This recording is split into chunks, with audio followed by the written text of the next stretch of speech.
Oh look, more videos of people filming encounters with police officers. Because you know, there's always a select few cops who think they're above the law. Today's video is all about those forgetful cops who conveniently forget that people have smartphones and are more than happy to record their bad behavior. Let's dive into the cringe-worthy footage, shall we?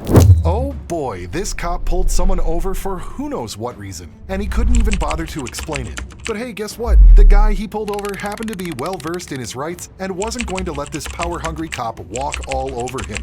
What really got to the guy was how the cop looked down on him like he was some kind of peasant. But hey, Mr. Cop, newsflash, you don't have power over someone unless they've actually broken the law. But of course, this cop was too busy being unprofessional and rude, yelling at the guy and demanding his license ASAP. The guy tried to have a civilized conversation, explaining that he was missing work because of this ridiculous ordeal. But does this cop care? Nope. He actually thinks he's holding all the cards, ignoring the fact that he's supposed to uphold the law, not act like some authoritarian jerk. Like that, sir, or you can have a supervisor. I just wanted to know why you stopped me and you're talking over me and you are. I let you know, and I'm waiting for your license. And I'm getting it as fast as I can, sir, and you will stop talking. Hey, go. you are a civil servant. I am not. You are supposed to rise above this crap. I don't need the attitude. After a bunch of mouth. I asked you, I have the right to know.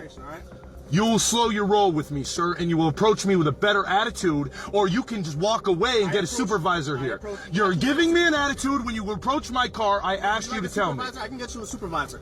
I want you to slow your roll with me and not talk to me like I'm beneath you. I'm asking if you want to. I want you to stop talking to me that way. You will respect me as a human being. Do you understand me? I have respected you up until. No, you haven't. I asked you why you stopped me and said, what's the problem? And I will move as fast as I would like, thank you. You're not gonna bully me, guy. A badge don't scare me. Do you hear your tone? Do you hear your tone? I'm supposed to be at work right now, and you want to mess around. That's right, you don't, because you're giving me an attitude. I got attitude from you before I even stepped out. I said, what's the problem, officer? What's with the light? Turn the light off. I need your license. Because you're breaking the law. Those are emergency lights, sir. Are you indicating an emergency right now? No, you are not. Yeah, that's right. An investigation, not an emergency. So shut the fucking lights off. Here's your registration, insurance, and proof of fuck. Just when the guy mentioned he was late for work, the cop had the audacity to ask where he was going at that unholy hour. Because obviously, going to work at night is such a bizarre concept. And to add insult to injury, the cop's blinding the guy with his flashlight, claiming it's all part of some brilliant investigation strategy. Oh, and then another cop shows up at the window, and the guy wastes no time in filling him in, hoping this cop might have a bit more sense than the first one. I work right here. I'm at my job. Very simple question. Yeah, slow your tone with me and you'll get a better one. Start talking to me like a human being and you'll get it. You've gotten the information you need. I'm not doing very good, officer.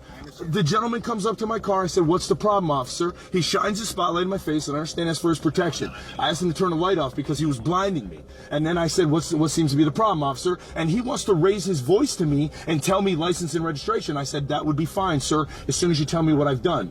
The law states constitutionally that unless you think I've committed a crime or about to commit a crime, I don't have to give you my ID. But I will give it to you. I just want to know why I'm stopped.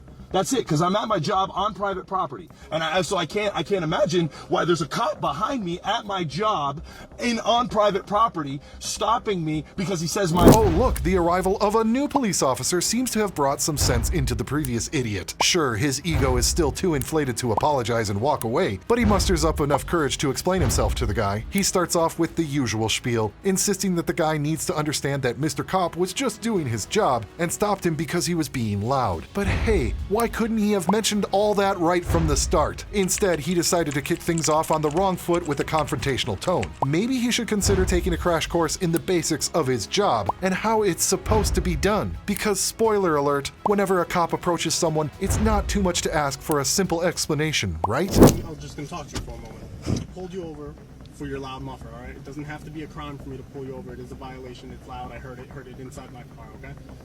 I was more than happy to let you know. Okay, what I'm saying to you is you approach my car with your voice raised already. Okay, when I ask you why you stopped me, it's your job as an officer to tell me why I'm being stopped. I don't know that you're a real cop. Wait, because you got sirens on your car? That doesn't mean anything. Okay, so when I ask you why am I being stopped, it's a simple answer. I'm getting my license and registration. It's going to take a minute. Okay, I'm a human being. Yes, I have been pulled over before. And listen, I know my rights, and you do have to have a legitimate reason. Absolutely. To Absolutely. Right. Just so you understand, No, I'm okay? listening. A violation is not a crime, okay? Correct. So I don't have to give you. It doesn't matter. I know my rights, okay? And I'm trying my best not to get an attitude, okay? And given the situation across the country with police doing the things that they have done, it makes people a bit nervous and a bit agitated when you think that you're going to come up and you're going to command me around. You are an officer of the law, and you do deserve a certain amount of respect. I know you saw the badge, okay? The deal is... As soon as the officer hands back the documents, the guy takes a golden opportunity to educate him about the law. He kindly reminds the cop that respect needs to be earned by actually respecting citizens and their rights, not by forcefully demanding it. But of course, the cop insists that he approach the guy in a polite manner, which is such a blatant lie. But hey, who needs the truth when the guy has it all caught on camera? I get what you do, okay? On the same hand, understand that I'm a human being, and I deserve to be treated with a certain level of respect. Now, I'm not saying if I sit here and cuss you that you got to maintain a certain level of professionalism, but I do say when you walk up to my car, you can say, "Good evening, sir. The reason I'm stopping you is because your exhaust is kind of loud." And Do you know how I approached you initially? Yeah, you walked up to me and said license and registration. I said, "What seems to be the problem, officer?" And you said license and registration. I don't believe I yelled it.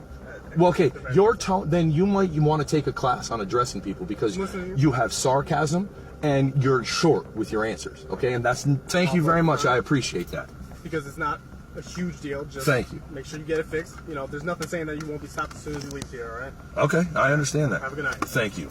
Teenagers, am I right? They can be so disobedient sometimes. Well, this man had a daughter who was dating someone he wasn't too keen on, so he put his foot down on her going to her boyfriend's place. But being the rebellious soul she is, she decides to call the cops and claim she's terrified of her dad and can't get into her own house. And what do you know? 2 cops show up on the man's property without a warrant, declaring that they're there to wait for the daughter and make sure she's okay. Oh, and they're also going to happily escort her to her boyfriend's place. How considerate. It's truly impressive how the police think they can just barge into parenting decisions. But hey, what if the dad actually had valid reasons for not liking the boyfriend? Maybe the cops should have at least talked to him to hear his side of the story, you know, because that's a crucial part to their so-called investigation, right? That said she was to talk to you. She said she's nervous, scared of you. Have I physically threatened you? Okay. Then do you have any more reason to be here? Huh? Do you have any more reason to be here? Just courtesy for her. Okay. Yeah. I do. She's trying to... I understand. She's trying to go to her partner's house. I understand. But... Okay. Nope. You're excused. Thank you. Oh, good. Would you like to come in the house? No. Okay. I'm not sure what to do then. And then I grab my sweepers and papers, sing with the cup. Keep me up. Is that what you would like to do? Okay. What would you like to do after that? No. Okay. Okay, you understand these are the choices. You're excused. I would like her. So I would like you to leave our property right now. Wait a second. Do you want us to leave? Okay. Do you want to grab your shoes while we're still here? We can do that. We'll wait right here while she grabs. I'm asking you right now. Yeah, she's an adult. She doesn't fly. Oh, and here's the best part. Even the teenage girl admits that her dad isn't physically abusing her, so it's pretty clear to everyone that there's no crime happening. But do the cops care? Nope. They conveniently forget that they're trespassing on the man's property and refuse to leave. How oblivious can they be to the fact that the whole thing is being filmed and their actions are only making matters worse for themselves? Yeah, and we're leaving right out. No, you're going to leave now. No. Yes, you are, because you don't have a warrant to be on here. We don't need a warrant to be right here. What crime do you suspect? It's not a crime. No. Called. Then you need to leave. We're not going anywhere. We're staying right here. Okay. Right now, you're in violation of the my constitutional amendment because this is my property. Please, sir. Your daughter's scared of you. We're waiting for her to get her shoes. And did she say I threatened her in any way? No. Okay. So you have no articulable suspicion of any crime that's being committed. Okay. And I am now telling you to leave because this is my property. This is not hers. And if you don't leave, you're trespassing. Does she not live here? No, you are trespassing. Does she live here? You are trespassing. You got it? She doesn't have... Okay. See ya. Yeah, thanks. Ever hear of a citizen's arrest? It's a pretty fascinating concept where ordinary people can detain police officers who commit crimes until other cops come to the rescue. But here's the fun part. These cops seem to have missed the memo, even though knowing the law is literally their job. When the guy brings it up, the cop dismisses it, insisting that it doesn't work like that. But slowly, he starts to realize that he's caught up in a battle with someone who knows the law better than he does. The cop did break into the car despite denying it. But guess what? The guy has it all on camera. And when he asks for the cop's name and badge number, the officer predictably ignores that request. I mean, who would expect anything different from a cop who breaks the law while on duty? It's clear that he doesn't know the basic protocols of his own profession. What do you mean negative? We're not under arrest. Why aren't you under arrest? I just placed you under arrest. I'm a citizen. You guys are committing a felony, so I have a right to place you under arrest. Are you resisting? So you're resisting arrest. No, doesn't work that way. How does it not work that way? I'm aware of the law. Okay. And the law says that is there not a citizen's arrest in Arizona? Well, for If certain situations. Yeah, and what's the situation? You can't do that. What's the situation for a citizen to place you under arrest? Sorry. What's you this? can either go on. I know what the situation is. If you guys are in the act of committing a felony, which you're committing a class 6 felony, then I can place you under arrest. Unlawful arrest, kidnapping, No. breaking and entering. Did you break into this car? No. You sure? Now, what about this car says it's a state vehicle? Does this look like a state vehicle to you? Sir, I'm not going to do this with you. Yeah, you are. Sir, what's your name? Let's see. What is that? BM? I don't know what kind of name that is. Guy. No wonder I didn't get it. The guy starts pondering where cops get their overwhelming confidence and sense of power. Is it the badge they wear so proudly, or the authority of their uniform? He poses this thought to a cop, and the responses couldn't be more different. The guy offers a reasonable argument, while the cop defensively fires back with even more questions. Couldn't come up with anything substantial, huh? The guy emphasizes the importance of humility for cops, reminding them that they are public servants paid by the taxes of citizens. It's a concept they should truly embrace and respect. How do you have authority? Where do you think your authority comes from? Where does your authority come from? What's that? Where does your authority come from? I'm responsible for you. Yeah. Who pays your bills? Who pays your bills? Yeah, and where does that money come from? Where does that money come from? The people, right? Yeah, and I'm the people. Yeah, I'm the people. I'm the people. You're a public servant right now. Yeah, but you're acting in the capacity of a public servant. I'm the people. Okay, so you're my responsibility, correct? Who has the responsibility for who? Who has the responsibility for who? Are you going Who I'm asking you, who has the responsibility for who? You don't have a responsibility for me. Yeah, I do. Because if you guys, okay, so if you're breaking the law, who's supposed to arrest you? Sir, If you're breaking the law, who's supposed to arrest you?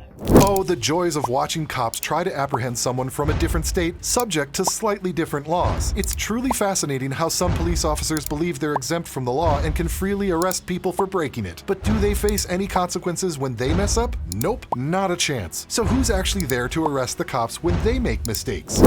Now, you guys are resisting arrest. That's going to be a $10,000 fine for each of you. That you're all going to be billed. You're all going to be charged. I'm going to need to get everybody's name and badge number, starting with you. 8105. Name. S-P-E-I-E-R. Zelman Lopez, 8792. Holster, 8618. Thank you. Name and badge. Wells, 8979. All right. Well, I'm just letting you know, since I already let them know, I placed you all under arrest for a class 6 felony for unlawful arrest because you don't have any authority to arrest this private citizen. She's not a surety or have any legal joinders with the state. Now, I'm going to give you guys an education here. You're policy enforcers, not law enforcers. Your name is police, for God's sakes. That's a root word, policy. The officers start showing a bit of respect towards the guy, complying when he requests their badge numbers and names. It's honestly a bit embarrassing that these cops are so clueless that one of them even hands over his email address for a crash course in law from the guy. Seriously, this cop might want to reconsider his career choices if he needs a civilian to educate him. I'll pull them up and send them to you. I have your name. Give me your email. I'll go ahead and send them to you. Okay, I'll send it to you. There are definitely multiple Supreme Court rulings. And I read judges. I don't read gurus on YouTube. I don't go through police handbooks. I go through judges' rulings. And judges in Supreme Courts, state courts, U.S. district courts have all ruled that unless you're engaged in commerce on the public roadways, you have a right to travel on them and use them as you see fit for your own personal traveling around. Another cop who randomly pulls someone over and then has the audacity to demand insurance papers from them. But little does he know, he's up against a guy who won't back down from a verbal spar with an incompetent cop. While the guy searches for his insurance documents in the car, the cop keeps badgering him, acting like he's the one wasting everyone's time. Yeah, let's be honest here. It's pretty clear who's wasting whose time. Maybe instead of randomly stopping people, this cop should learn the art of social distancing and how to not intimidate citizens by getting too close. Oh, and one more thing, bucko. Remember that you're the one with the weapon, so maybe keep that in mind when approaching people. I'm gonna have to get out of my car and search my car because I don't have everything in order. Is that okay? Your what? I need to go through my car to find what you're asking for.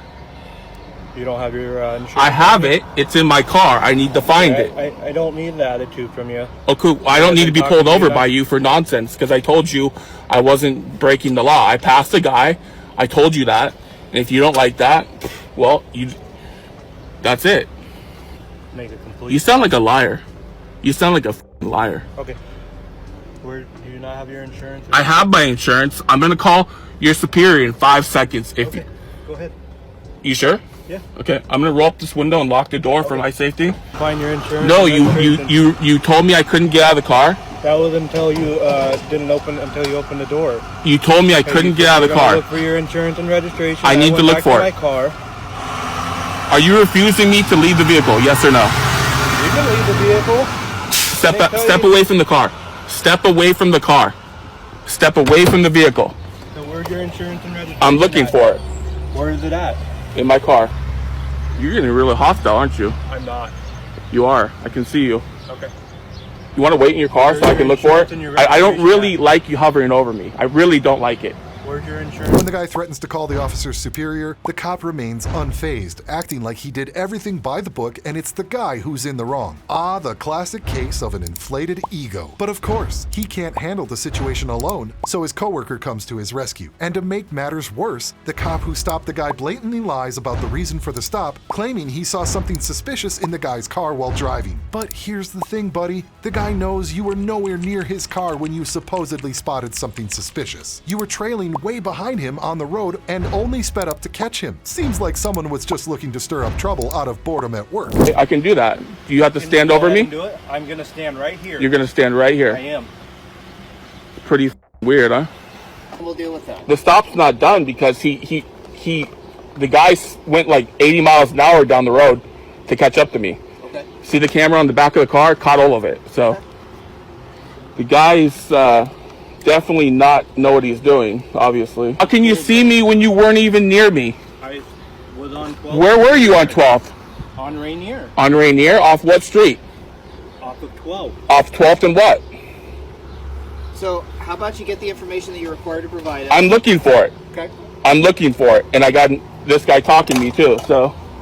Damn, you're the sergeant, right? I'm not the sergeant. You're not? Where's the sergeant? He's on his way. Okay. So you know that you're supposed to have all this stuff readily available? No, I'm not ready for you guys to pull me over and chase me down, so. Okay, well you are. I'm gonna go around because you're blocking this way. Okay. So I'm gonna go around. Want to step away from the hatch? So the Go back. registration's in the back? Go back. Go ahead. Go back. All right, so you know what? We're done. Go ahead and have a seat. I'm checking my car. Nope. Go ahead and have a seat.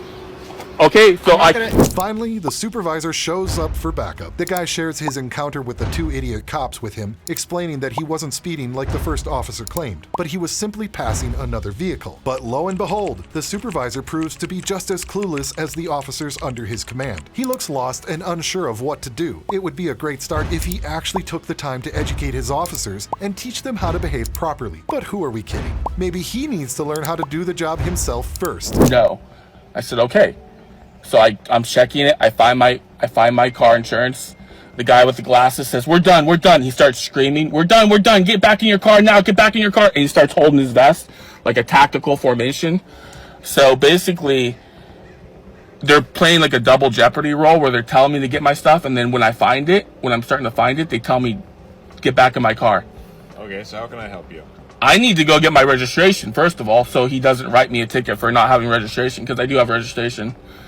Secondly, He said I was speeding. I told him I went around the guy that was going 5 miles an hour. Okay, so I'm not here to adjudicate the situation. Well, you're his sergeant. You're his commanding officer. To me, sir. What's Can that? I talk?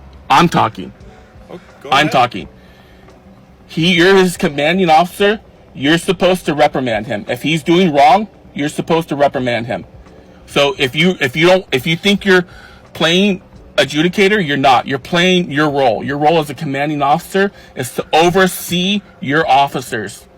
So if you're not willing to do that, then someone else will do that. So first of all, if he writes me a ticket for not having registration, he can go to jail for 5 years. That's perjury. That's illegal. So I told him I have it. Help you. I want my registration, first of all. You want your registration? Yes. Where is your registration? It's in the back, I believe. I tried to open the door. He wouldn't step away from the hatch,